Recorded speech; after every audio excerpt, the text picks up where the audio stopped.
Overseas Pakistanis کی ہو رہی تھی، وہ جناب وزیر صاحب نے تو وہ نوٹ اور ووٹ میں بات ڈال دی، کیونکہ ان کا ووٹوں اور نوٹوں کا سلسلہ پرانا چل رہا ہے۔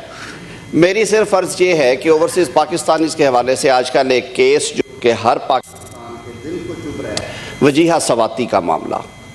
وہ ایک پاکستانی نژاد امریکن سٹیزن، سر 3.5 ماہ لگے، ایک خاتون وکیل ہے شبنم نواز جو کہ اس کیس کو لے کے چلی، کسی لوکل ان کے، کیونکہ تینوں بچے جو ہیں وہ امریکہ میں ہیں، چھوٹی عمروں کے، سب سے بڑے بچے کی عمر 21 سال ہے، چھوٹے بچے کی عمر 9 سال ہے۔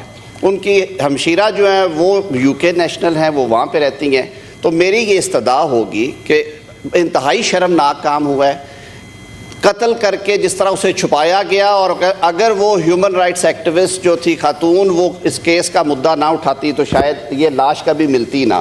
تو میں یہ عرض کروں گا it's a case of public importance, یہ انٹیریئر کمیٹی کو بھیجا جائے۔ ریفرڈ جی اور طارق صاحب، آپ اس کیس میں کوئی اپنے ساتھیوں سے مشورہ کریں، مدد کریں ان کی۔ میں فلور آف ہاؤس پہ عرض کر رہا ہوں کہ جس طرح کی لیگل اسسٹنس کرمنل سائیڈ پہ چاہیے، میں خود اور میرے ساتھی حاضر ہیں اس کے لیے۔ بالکل جی، ضرور کریں جی۔ یہ کل میٹنگ ہو رہی ہے ایز این ایمرجنٹ میٹر، اگر ریفرڈ جی بھیجیں، محسن عزیز صاحب اس کو ٹیک اپ کریں، IG کو بھی بلائیں، KP کو یا پنڈی کو، جس کو بھی بلانا ہے بلائیں جی۔ پنڈی پنجاب اور KP دونوں جی دونوں کو بلائیں جی، کل والی میٹنگ میں اگر اسے ارجنٹلی لے لیں جی کل ٹیک اپ کریں، پھر بلا لیں ان کو۔ بہت شکریہ۔ Thank you G.